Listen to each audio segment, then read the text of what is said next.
എന്താ ചെയ്യുന്നത് അങ്കിളെ? വിടുന്നുണ്ടോ? ഇനി ഞാൻ വീട്ടിലെത്തിയില്ലെങ്കിൽ അത് പ്രശ്നമാവട്ടോ. എന്റെ പൊന്നു മോളെ തേജു, ഇത് വെളുപ്പം കാല. ഈ വെളിച്ചാകുമ്പോ തന്നെ വീട്ടിൽ ചെന്ന് കയറി നിന്റെ ഏട്ടന്റെ ഡൗട്ട് അടിക്കത്തേ ഉള്ളൂ. നീ ഇന്നലെ ഒന്നും ചെയ്യാൻ സമ്മതിച്ചില്ല. കുറച്ചു നേരം എന്റെ അടുത്തേക്ക് നിൽക്കണിങ്ങനെ. ഞാൻ നിന്നെ ആക്കിട്ടോട്ടെ.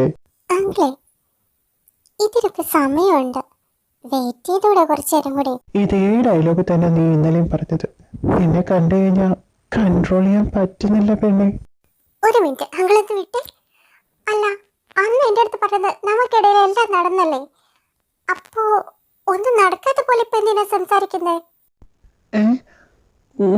ഇപ്പൊ സത്യം പറഞ്ഞ ശരിയാവില്ല. ഇവിടെ പഞ്ഞിക്കിടും.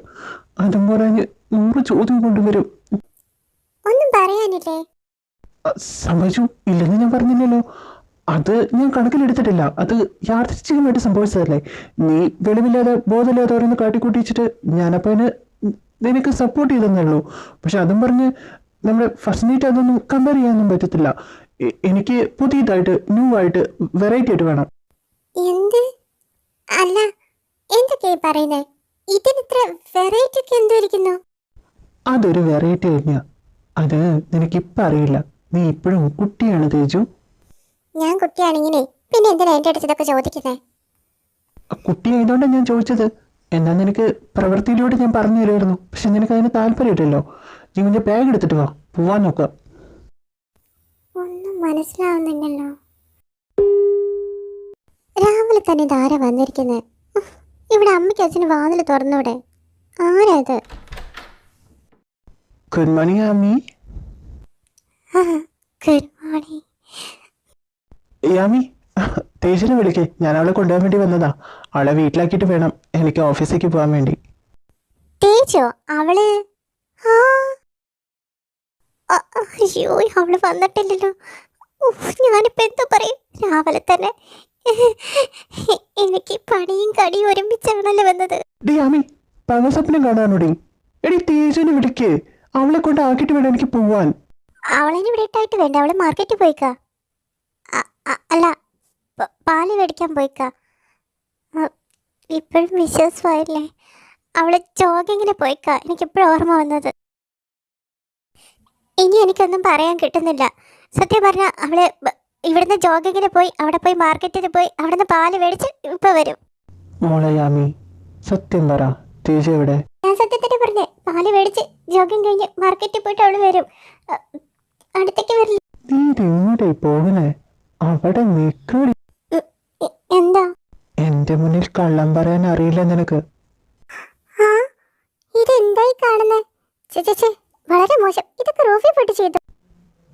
തേജു, നീ വന്നോ? നീ എത്ര നേരമായിട്ട് മാർക്കറ്റിൽ പോയിട്ട് പാല് കിട്ടിയില്ലേ? തേജു, നീ വിചാരിക്കുന്ന പോലെ ഒന്നുമില്ല. തേജു, നീ വന്നില്ലേ അടുത്തേക്ക്? ഞാൻ വന്നില്ലേ അടുത്തേക്ക്?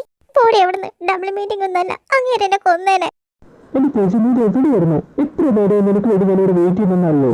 ഇത്ര രാവിലെ തന്നെ എന്നെ കൊണ്ടുപോകാൻ വേണ്ടിയിട്ടാണോ നീ വന്നത്? അതോ വേറെ ചിലരെ കാണാൻ വേണ്ടി? തേജു, വേണ്ട വേണ്ട, വാ, നമുക്ക് പോവാൻ നോക്കാം. നീ അവളേക്ക് വിട്ടേ. നിങ്ങൾ രണ്ടുപേരും ഇന്നലെ ഒരുമിച്ചായിരുന്നല്ലേ? ഇനി ഇതിനെ കെട്ടിപ്പിടിച്ചോണ്ടിരിക്കുന്നത്? എവിടെയും കാണാത്ത സ്നേഹപ്പാടുമാണല്ലോ രണ്ടിലും. ചിലരെ കണ്ണിൽ അസൂയ കാണുന്നുണ്ട്. ഞാനൊന്നും പറയുന്നില്ല. വേണമെങ്കിൽ ഒന്ന് കെട്ടിപ്പിടിച്ചേക്ക്. ഞാൻ കണ്ണടച്ച് നിന്നോളാവേ. എന്താ തേജു നീ പറയുന്നത്? നീ വന്നേട്. നീ ചിരിക്കണ്ട. നിനക്കുള്ളത് ഞാൻ പിന്നെ തരുന്നുണ്ട്. തേജു നിന്നെ ഇവിടെ നിർത്തിയ ശരിയല്ലേ? വാ അവിടെ. അമ്മ ഇവിടെ ഇരിക്കുകയാണോ? അമ്മ എന്ത് പറ്റി? എന്താ ഓഫീസിൽ എന്തെങ്കിലും പ്രശ്നമുണ്ടോ? ഓഫീസിൽ എന്ത് പ്രശ്നം? അവിടെ ഒന്നും പ്രശ്നമില്ലടാ. ഇവിടെ വീട്ടില് എന്തോ ഒറ്റപ്പെടല് പോലെ. പിള്ളേരൊന്നും ഇല്ലാത്ത കാരണം ഒരു സുഖമില്ല. അമ്മ അവരെ നന്നായിട്ട് മിസ് ചെയ്യുന്നുണ്ടല്ലേ? എല്ലാത്തിനും അമ്മേനല്ലേ കാരണം. എൻ്റെ മക്കളെല്ലാവരും ദുഃഖിക്കുന്നതിന് ഞാനൊരു കാരണമായില്ലേ? അങ്ങനെ ഞാൻ കുറ്റപ്പെടുത്തിയതല്ല. അമ്മ നല്ലതായിട്ട് വിചാരിച്ച കാര്യങ്ങൾ തെറ്റായി ഭാവിച്ചെന്നേ ഉള്ളൂ. അമ്മയ്ക്കറിയാം ജൂണെ, എന്തിനേതിനും നീ എൻ്റെ കൂടെ ഉണ്ടാവുമെന്ന്. നിങ്ങളുടെ എല്ലാവരുടെയും മനസ്സിൽ ഞാനൊരു ടേബിളായിരിക്കും. ആരുടെയും സന്തോഷം ആഗ്രഹിക്കാത്തൊരമ്മ. നിങ്ങളുടെ അച്ഛൻ മരിക്കുമ്പോൾ നിനക്ക് 7 വയസ്സും നിന്റെ അനിയത്തിക്ക് 2 വയസ്സുമായിരുന്നു. നിങ്ങൾ രണ്ടുപേരും കൈക്കുഞ്ഞുങ്ങളെ ആരുടെയും സഹായം കൂടാതെ ഞാൻ നോക്കി വളർത്തിയത്. പോസസീവ്നെസ്സും കെയറിങ്ങും നിങ്ങളുടെ കാര്യത്തിൽ എനിക്ക് കൂടുതലായതുകൊണ്ടാണ് നിന്റെ അനിയത്തിയുടെ കാര്യത്തിൽ ഞാൻ തെറ്റായി ഒരു തീരുമാനം എടുത്തത്. പക്ഷെ അതറിഞ്ഞു വന്നപ്പോഴേക്കും എൻ്റെ മോളെ എനിക്ക് നഷ്ടപ്പെട്ടു. ഇന്ദ്രനോട് എനിക്ക് ദേഷ്യമുണ്ട്, പക്ഷെ അതും പറഞ്ഞ് എൻ്റെ മോളുടെ ചോരയെ തേച്ചു. അവളെ ഞാൻ എങ്ങനെയാണ് വെറുക്കുന്നത്? അവളെ എന്നും കാണാനുള്ള ആഗ്രഹം കൊണ്ട്, സ്വാർത്ഥത കൊണ്ടാണ് ഞാൻ കുക്കിയെ കൊണ്ട് അവളെ കല്യാണം കഴിപ്പിച്ചത്. പക്ഷെ അതെന്നെ എൻ്റെ കുട്ടികളുടെ ജീവിതമെല്ലാം തകർക്കുമെന്ന് ഞാൻ അറിഞ്ഞില്ല. അമ്മ സോറി അമ്മ. എല്ലാവരെ പോലെ ഞാൻ അമ്മേനെ തെറ്റിദ്ധരിച്ചിട്ടുണ്ട്. എല്ലാം ശരിയാവും അമ്മ. ആരുടെ ജീവിതം ഒരു കുഴപ്പമില്ലാതെ എല്ലാം ശരിയാക്കി എടുക്കും നമ്മുടെ മക്കള്. അവര് തന്നെ എല്ലാം ശരിയാക്കും, നമുക്കറിയാതെ. ചേച്ചി കിച്ചണിലുണ്ടായിരുന്നോ? ചേച്ചി എന്താ പണിത്തിരക്കിലാണോ? ഞാനൊരു കോഫി ഉണ്ടാക്കാൻ വന്നതാ. ഈ കോഫി കുടിച്ചോ. എന്താ മൊബൈലിൽ ഗെയിമാ? അതെ ചേച്ചി, 10 for കോഫി. നന്നായിട്ടുണ്ട് കേട്ടോ കോഫി. ചേച്ചിക്ക് പാചകമൊക്കെ നന്നായിട്ട് അറിയാമല്ലേ? അങ്ങനെയൊന്നുമില്ല, ചെറുതായിട്ട് അറിയാം. ഞാൻ നാട്ടിലല്ലായിരുന്നല്ലോ, അതുകൊണ്ട് തനിയെ പഠിച്ചു. പിന്നെ കുക്കിയുടെ ഒപ്പം ഇന്നലെ എങ്ങനെ ഉണ്ടായിരുന്നു? ചേച്ചി അത് കള്ളം പറയണ്ട, എനിക്കെല്ലാം അറിയാം. അല്ല റിജി എന്താ നിന്റെ കാര്യത്തിൽ ഇത്രയും പോസസീവ് ആയിരിക്കുന്നത്? ഞാൻ അങ്കിളുടെ അടുത്തും ചോദിച്ചു, അങ്കിളൊന്നും പറയുന്നില്ല. എനിക്കറിയില്ല ചേച്ചി. ശരിക്കും പറഞ്ഞാൽ റിജി മാത്രമല്ല, ഡാഡിയും ചില സമയത്ത് അങ്ങനെ തന്നെയാണ്. സ്കൂളിൽ ഞാൻ പോരുന്ന സമയത്ത് എനിക്ക് ബോഡി ഗാർഡ്സ് ഒക്കെ ഉണ്ടായിരുന്നു. ഞാൻ കയ്യും കാലും പിടിച്ചിട്ടാ കോളേജിലെത്തിയപ്പോൾ അതൊന്ന് ഒഴിവാക്കി തന്നത്. ചില നേരത്തെ എനിക്ക് നിന്നോട് അസൂയ തോന്നുന്നുണ്ട്, കാരണം റിജു എന്നെക്കാട്ടും കൂടുതൽ നിന്നെ സ്നേഹിക്കുന്നതിന്. പിന്നെ നീ എന്നെ ഈ ചേച്ചി വീട് ഒന്ന് നിർത്തിട്ടോ. റിജുവിനെ നീ ചേട്ടാ എന്ന് വിളിക്കില്ല, അവനെക്കാട്ട് എത്ര താഴെ ഞാന്നറിയോ? സോറി രമക്കുട്ടി, ഇനി അങ്ങനെ വിളിക്കത്തില്ല കേട്ടോ. അതെ, അസൂയൊന്നും തോന്നണ്ട. നമ്മൾ രണ്ടുപേരും ഒരുപോലെ തന്നെ റിജു സ്നേഹിക്കുന്നത്, അതെനിക്ക് നന്നായിട്ട് അറിയാം.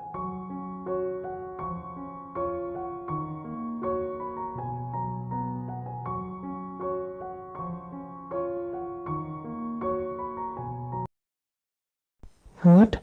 ഈ പ്രോജക്റ്റ് നമ്മൾ അംഗീകരിച്ചല്ലോ, പിന്നെന്തിനാ ഇതിന്റെ മെയിൻ്റെനൻസ് വർക്കൊക്കെ തുടങ്ങിയിരിക്കുന്നത്? എന്താ കാര്യം ഇത്? അത് ഞാനല്ല, റിജു. അവന് ആ പ്രോജക്റ്റ് റീഓപ്പൺ ചെയ്യാൻ പറഞ്ഞത്. മിസ് എന്താ റിജുവിനോട് എൻ്റെ ക്യാബിലേക്ക് ഇപ്പം തന്നെ വരാൻ പറയൂ. May come in? Yes come in. എന്താ എന്തിനോട് ഉടനെ വരാൻ പറഞ്ഞേ? റിജു, ഫെലോസ് ഓഫ് ഇൻഡസ്ട്രീസിൻ്റെ എല്ലാ പ്രോജക്റ്റും ക്യാൻസൽ ചെയ്തതാ. നീ എന്തിനത് റീഓപ്പൺ ചെയ്തത്? അവർ ഒരു റിക്വസ്റ്റ് അയച്ചിട്ടായിരുന്നു. ആ മെയിൽ ഞാൻ ഓപ്പൺ ചെയ്ത് നോക്കിയപ്പോൾ എനിക്ക് പ്രത്യേകിച്ച് അതിൽ കുഴപ്പമൊന്നും തോന്നിയില്ല. അവരുടെ പ്രോജക്റ്റ് നല്ലതാണ്, അതുകൊണ്ടാണ് ഞാൻ അത് അക്സെപ്റ്റ് ചെയ്തത്. ഫെലോസ് ഓഫ് ഇൻഡസ്ട്രീസ് എക്കണോമിക്കായിട്ട് ഭയങ്കര വീക്കാണ്. ആ വീക്ക്നെസ് അവർ മാറ്റാൻ വേണ്ടി ഇല്ലീഗലായിട്ടുള്ള ബിസിനസ് ചെയ്യുന്നുണ്ട്. അതറിഞ്ഞുകൊണ്ടാണ് കുക്കി ആ പ്രോജക്റ്റ് ക്യാൻസൽ ചെയ്തത്. എനിക്കറിയാൻ കായ്. ഫെലോസ് ഓഫ് ഇൻഡസ്ട്രീസ് ഇപ്പോൾ നോക്കി നടത്തുന്ന മറ്റൊരാളാണ്. പഴയ ഓണറല്ല ഇപ്പോൾ. അത് ജെനുവിൻ ആണെന്ന് അറിഞ്ഞുകൊണ്ട് തന്നെയാണ് ഞാൻ ഒരു പ്രോജക്റ്റ് വർക്ക് ചെയ്യാൻ തീരുമാനിച്ചത്. ജെനുവിൻ ആണെന്നോ? നീ എവിടെ നിന്ന് അന്വേഷിച്ചത്? എല്ലാം അറിഞ്ഞിട്ടും ഓരോ വിഡിത്തങ്ങൾ കാട്ടിക്കൂട്ടിയിരിക്കുക. നിനക്ക് ഒറ്റയ്ക്ക് ഇവിടെ തീരുമാനം എടുക്കാനുള്ള ഒരു അവകാശമില്ല. നിനക്ക് എന്തെങ്കിലും ചെയ്യണമെങ്കിൽ എന്നോട് കൂടി ചോദിക്കാമായിരുന്നു. തന്നിഷ്ടത്തിന് ഓരോന്നും ചെയ്ത് കൂട്ടിക്കഴിഞ്ഞാൽ അത് നിനക്ക് മാത്രമല്ല ബാധിക്കുക, നമ്മുടെ ബിസിനസ്സിന് മൊത്തം. കുക്കി, നീ മാത്രമല്ല ബിസിനസ്സിൽ അറിയപ്പെടുന്ന ആളായിട്ടുള്ളത്. ഞാനും ബിസിനസ്സൊക്കെ ചെയ്യുന്നത് തന്നെയാണ്. നീ എന്നെ പഠിപ്പിക്കാൻ വരണ്ട. ഇല്ലീഗൽ ബിസിനസ് ചെയ്യാമെന്നും പറഞ്ഞ് അവർ ഈ പ്രോജക്റ്റ് ഒഴിവാക്കാനാണെങ്കിൽ നീ ആദ്യം ഈ കസാര നിന്നിട്ട് പോകണം. അണ്ടർഗ്രൗണ്ടിൽ നീ വലിയ മാഫിയാണെന്ന് എനിക്ക് അറിയില്ലെന്നാണ് വിചാരം.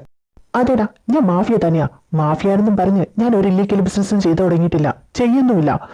പിന്നെ നീ ചെയ്തു കൂട്ടുന്നൊക്കെ എന്നെ തോൽപ്പിക്കാനെന്ന് അറിയിക്കാം. എൻ്റെ തേജുവിനെ നിന്ന് അകറ്റാനല്ലേ?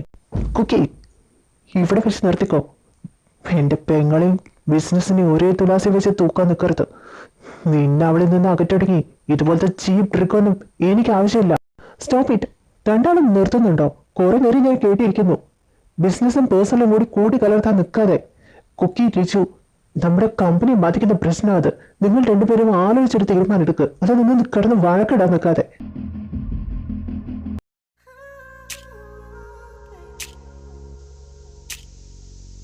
എന്ത് പറ്റി അങ്കിൾ?